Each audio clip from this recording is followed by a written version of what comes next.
How do you find nearby people on Instagram? Now let's get started. First of all, make sure that your Instagram app is updated.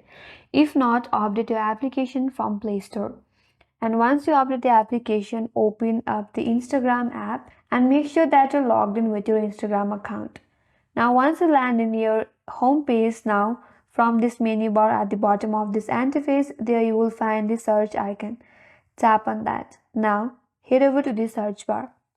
Here you have to type in the place where you live. So type in your address or the place where you live and search for it. Now once you search for it, again navigate to the menu bar at the top of this interface. There you will find an option as For You, Accounts, Audio, Tags and Places. So from there tap on Places. Now here select the place you live or your address or your location. Once you select that, now head over to the map and here you will be able to view all the people that live nearby you in Instagram. So that's how you find nearby people on Instagram, and that's all for today's video. Hope this video helped you, and if you're new to our channel, make sure to subscribe, like, comment and hit that notification bell icon.